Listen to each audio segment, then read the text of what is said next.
merci pour votre présence à cette session où nous allons parler un peu des solutions, des outils plus précisément. Moi, c'est Sidik Elaibokus, je suis de l'île Maurice, donc mon accent mauricien, vous m'excuserez. Je travaille pour une société ici qui s'appelle Spilog Partner Consulting Service, comme directeur. Une société qui accompagne les entreprises dans leur démarche de transformation numérique. L'objectif de cette session, c'est de pouvoir parler plus précisément comment découvrir, classifier, protéger et surveiller vos données sensibles. Parce qu'on doit protéger ces données, mais on doit avoir des bons outils pour pouvoir faire cela. Donc, moi, ce que j'enchaîne avec quelque chose qui est très important, à savoir, dans un monde sans frontières, les données vivent et se déplacent partout. Ça, c'est une réalité. Aujourd'hui, pour pouvoir protéger les données sensibles, c'est important avant tout de pouvoir les découvrir, savoir où ils sont, découvrir pour pouvoir les classifier pour les protéger, et aussi bien on doit les surveiller. Chose qui paraît assez simple, mais en réalité qui est assez compliquée et difficile à mettre en place. Donc c'est un peu dans cette optique précise que moi je vais vous présenter un outil unifié qui s'appelle Azure Information Protection, donc AIP tout court. C'est un outil cloud, mais qui ne stocke pas des données. C'est un outil tout court. Les données restent chez vous. Donc, AIP, plus précisément, il vous aide à protéger les données sensibles tout au long de leur cycle de vie, à l'intérieur comme à l'extérieur de votre entreprise. À titre d'exemple, vous avez des données sensibles. Ces données sensibles peuvent être sur votre JED, mais aussi bien sur votre Dropbox, aussi bien sur Gmail. Donc, un document qui contient des informations sensibles, on doit pouvoir les protéger. Et cet outil, aujourd'hui, nous permet de faire cela. J'avais le choix de pouvoir faire défiler des dizaines de slides pour vous présenter cet outil, mais moi, je suis plus un démo guy. Donc, j'aime d'ordinaire voir pour croire. Et c'est pourquoi ce que je vais faire, je vais tout de suite là passer sur une démonstration pour vous faire un tour d'horizon d'AIP et aussi bien de vous montrer l'expérience utilisateur. Et si on a le temps, si le temps nous permet, parce que j'ai un minuteur qui est ici, certainement je passerai sur toute cette partie qui est de couleur rouge. Donc, nous allons enchaîner tout de suite avec cette démonstration pour pouvoir vous montrer exactement comment cette solution fonctionne. Donc, ce que moi je vais faire, je vais venir ici et là, je vais prendre ma main. Voilà. Donc, l'outil, voilà, donc c'est un outil de cloud. Donc, sur votre navigateur, vous connectez sur Internet, donc l'outil est sur le cloud. Et vous allez voir que juste au bas, sur Microsoft Azure, j'ai pris une souscription qui s'appelle AIP, Azure Information Protection. Cet outil me permet aujourd'hui de pouvoir créer des étiquettes. Oui, des étiquettes que j'ai besoin pour classifier mes documents comme confidentiels. Donc, ce que moi j'ai fait ici, avant de venir dans cette présentation, j'ai créé une étiquette qui s'appelle RGPD. Et dans cette étiquette, plus précisément, vous allez voir que j'ai fait quelques petites configurations très rapidement. J'ai donné un nom à cette étiquette. Aussi bien, j'ai donné une description, parce que je vais avoir plusieurs étiquettes. Et aussi bien, vous allez voir, si je descends rapidement au bas, j'ai dit que si un document est tagué, si un document est étiqueté comme confidentiel, ce document doit recevoir un filigrane confidentiel. Et aussi bien, je vais vous montrer tout cela en action dans quelques secondes, et j'ai défini aussi ici que ce filigrane doit être de couleur noire et en diagonale dans tous les documents qui vont être classifiés. Et aussi bien, il y a un petit message ici qui va apparaître pour dire que, pour juste faire comprendre aux personnes spécifiques que ce document a été classifié comme confidentiel. Très important maintenant, cette étiquette je vais l'appliquer automatiquement. Ça veut dire que le service Azure, s'il détecte dans un document qu'il y a des données sensibles, carte de crédit, numéro INSEE ou passeport, etc., automatiquement, ce document va être classifié et je vais vous montrer dans quelques secondes comment ça marche. Maintenant, on a déjà défini, on a déjà créé l'étiquette. Donc, ce qu'on va faire maintenant, on doit créer des conditions. Je dois dire sous quelles conditions que cette étiquette va appliquer sur ces documents. Ben, moi, j'ai créé une condition ici, tout simple, pour dire que si au cas, dans un document, il y a le mot confidentiel, ben, automatiquement, ce document est tagué. Ce document est étiqueté, excuse-moi, pour être plus précis, comme étant confidentiel.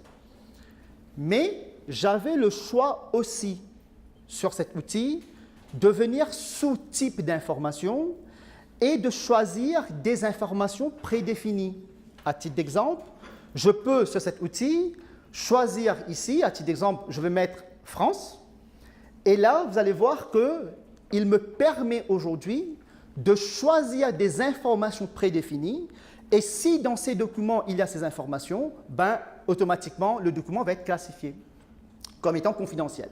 Ben, moi, je ne vais pas configurer ça, je vais garder la condition très simple. Donc, s'il y a confidentiel comme mot, ben, il va le classifier. Donc, ce que je vais faire ici maintenant, très rapidement, je vais aussi bien dans le même outil configurer la protection pour dire tout simplement que un document qui a été étiqueté comme confidentiel, ben, ce document-là, c'est uniquement, vous allez voir dans quelques secondes, les gens dans mon entreprise, ici, et sélectivement quelques utilisateurs sur Gmail peuvent avoir accès comme lecteur. Tout ça a été défini sur cet outil, rien de compliqué, pas la peine d'avoir un back+8 pour aller configurer d'ordinaire AIP. Donc très simple au final. Maintenant, comment ça marche? L'expérience utilisateur, c'est ça que maintenant nous allons voir. Maintenant, nous sommes sur un poste client. Voilà, sur ce poste client, on a téléchargé cet utilitaire qui s'appelle AIP Viewer. On l'a installé sur tous les postes. Maintenant, ce qui va se passer, les utilisateurs au sein de votre entreprise, ce qu'ils peuvent faire, ben, ils peuvent venir choisir les documents, donc les documents Word, les fichiers JPEG, les documents PDF, etc. Un clic droit, et là, ils ont l'option de pouvoir classifier et protéger ces documents. Donc, ils vont cliquer sur « Classifier » et là, en un clic, je peux maintenant classifier ces documents comme étant confidentiels ou respectant ou avec l'étiquette RGPD, etc. En un clic, document classifié et aussi bien protégé en même temps. Là où ça devient hyper intéressant maintenant, et j'en ai 6 minutes, je suis en train de regarder mon minuteur, là où ça devient très intéressant, ben, nous allons prendre un exemple où il y a un utilisateur, il est en train de travailler sur un document, il a mis une information confidentielle. Ben, écoute, il a oublié que c'est une information confidentielle, l'oubli c'est l'humain comme on dit, il sauvegarde ce document. Du moment qu'il clique sur sauvegarder ce document, sur ce poste est connecté sur le service de AIP, automatiquement, sur le tas, qu'on appelle dynamiquement, ce document est classifié comme confidentiel. Avec l'étiquette qu'il faut, et maintenant, ce document a toutes les protections qu'on a déjà définies. Ça veut dire que personne en dehors de ma société peut avoir accès à ce document. Ça, c'est la puissance et l'efficacité de l'outil AIP. Maintenant, j'ai 5 minutes.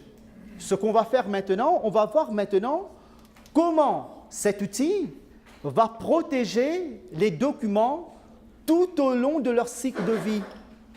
À titre d'exemple, on va prendre un exemple très simple. Disons ce document qui a été protégé a été envoyé à quelqu'un, M. X, et M. X l'a sauvegardé sur son GED, SharePoint, Laserfish, Jalios, etc. Ben, on va voir, donc M. X connecte sur son GED, il a ce document qui a été protégé, mais malheureusement, il n'a pas le droit de l'ouvrir. Même, vous allez voir que sur son GED, dans mon cas de figure, c'est SharePoint, l'aperçu sera bloqué. Et au bas, ce qu'il va voir, cet aperçu a été bloqué. Pourquoi? Ben parce que vous allez voir dans quelques secondes, au bas, il va vous dire qu'il y a une étiquette qui s'appelle confidentiel, qui est en train de protéger ce document et qui vous empêche de voir ce document parce que vous n'avez pas l'autorisation. Plus intéressant maintenant. Une personne qui travaille au sein de mon entreprise, et j'en ai 4 minutes, donc une personne qui travaille au sein de mon entreprise, il part à la maison, il veut travailler sur son Mac pour accéder à ce document, pour pouvoir travailler sur ce document confidentiel. Qu'est-ce qui va se passer? Donc, la personne part à la maison, il connecte sur Internet, il va télécharger les documents sur son GED, il vient sur son Mac, bon, il est sur son Mac d'ailleurs, il double-clique sur ce fichier. AIP, automatiquement, sait que ce poste-là, c'est un poste personnel.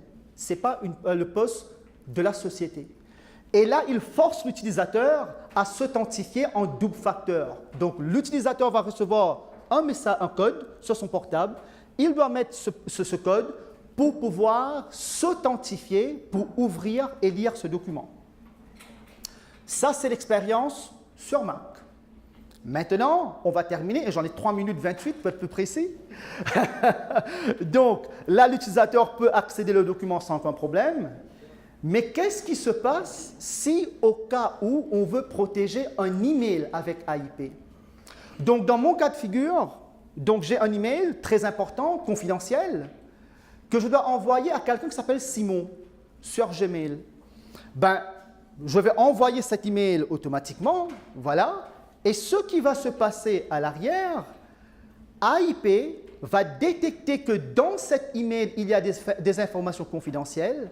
Il va le classifier, le protéger et surtout, on a dit que cet email, la personne concernée, Simon, peut le lire, mais il ne peut pas le transférer. Donc, Simon, maintenant sur son Gmail, il voit qu'il a reçu un email, très content. Maintenant, il va ouvrir l'email. Il va voir que déjà, c'est un email qui sort de la société AIP 500. Et là, en restant dans son client de Gmail, ben, tout simplement, il va cliquer sur « Lire l'email ».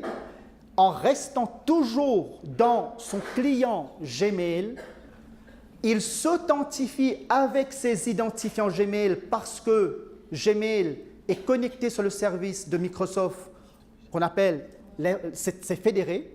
Donc, il utilise les mêmes identifiants et là, dans une façon sécurisée, il peut accéder à cet email en restant sur son client Gmail. Et le plus intéressant dans tout cela, on a dit que cet email, il ne peut pas le transférer à qui que ce soit. Donc, pas d'option de forward, pas d'option de transférer. Voilà, donc je regarde l'heure ici et je vois que j'ai 1 minute encore. J'ai bien dit? D'accord. Donc, qu'est-ce qui se passe maintenant si au cas où quelqu'un au sein de ma société, il prend un document, il le met sur Dropbox pour pouvoir l'accéder pour travailler de la maison? Qu'est-ce qui se passe? Ben, on va voir cela. Donc, au sein de notre entreprise, il y a quelqu'un qui a pris un document qui contient des informations confidentielles. Il le met sur son compte Dropbox à lui. Voilà. Et là, il dit, écoute, je vais partir à la maison ce week-end, ben, je vais travailler sur ce document. Ce qu'il a oublié, c'est que ce document contient des informations confidentielles. À l'arrière-plan, ce qui va se passer, automatiquement sur AIP, il y a un service qui s'appelle le App Sécurité, qui est fédéré, qui est connecté avec 13 000 services SaaS, dans lequel il y a aussi bien Box. Automatiquement, ce service va scanner ce fichier, il va voir que ça contient des documents confidentiels, il va le classifier et le protéger dynamiquement sur le tas. L'utilisateur part à la maison sur son poste Windows 10, il connecte sur son compte Box, il essaye de télécharger le fichier. Ah ben non, pas d'aperçu s'il te plaît. Ben, ce qu'il doit faire, il doit ouvrir le document, s'authentifier pour pouvoir, quelques secondes, ça arrive, s'il ne s'authentifie pas, il n'accède pas le document. Voilà comment, donc un peu, ça c'est juste pour vous donner une petite idée sur AIP. Je vais creuser maintenant dans mon temps de questions 2 minutes, j'ai le droit. Donc, je vais montrer la dernière... Déjà creusé? D'accord. Donc, je vais vous montrer un dernier truc de folie.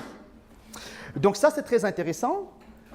J'ai mon serveur de fichiers chez moi, j'ai mon NAS chez moi, sur laquelle j'ai des tonnes, j'ai des milliers, de centaines et des milliers de fichiers que je dois classifier, que je dois rechercher s'il y a des informations personnelles et je dois classifier ces documents. Manuellement pour le faire, bonne chance. Avec AIP, ce qu'on peut faire, donc ça c'est mon serveur de fichiers sur lequel il y a des fichiers Word, des fichiers PDF, etc. J'ai installé un utilitaire qui s'appelle le AIP Scanner. AIP Scanner, ce qu'il va faire, je vais l'exécuter tout de suite et vous allez voir que dynamiquement, il va détecter tous les documents sur lesquels il y a des informations confidentielles, il va le protéger. Et les documents que vous voyez ici, que j'ai encerclés en carré, donc vous allez voir que ces documents, ce sont des documents PDF. Et là, vous allez voir que si j'ouvre un document spécifique, ben, vous allez voir que ce document a été effectivement sur mon serveur de fichiers, a été détecté comme étant des fichiers qui contiennent des documents sensibles, dans notre cas, carte de crédit, et il l'a déjà protégé. Voilà un peu, je voudrais juste faire ce démo pour vous expliquer comment aujourd'hui AIP peut vraiment vous permettre de découvrir, classifier, protéger et aussi bien de surveiller vos données sensibles. Donc, je vais venir sur mon dernier slide maintenant pour vous dire que voilà. Donc, moi, j'ai terminé. J'espère dans cette session, vous avez pu voir comment AIP peut vous aider dans vos démarches de classification et de protection de vos données dans le cadre de RGPD. Une chose que je vais vous dire, n'allez pas utiliser des outils disparates pour pouvoir classifier, rechercher des documents. Vous terminerez avec des usines à gaz. Tant que c'est possible, utilisez des outils unifiés. Voilà, moi j'ai terminé. Je crois que j'en ai 2 minutes encore, si je ne me trompe pas. Place aux questions si vous en avez.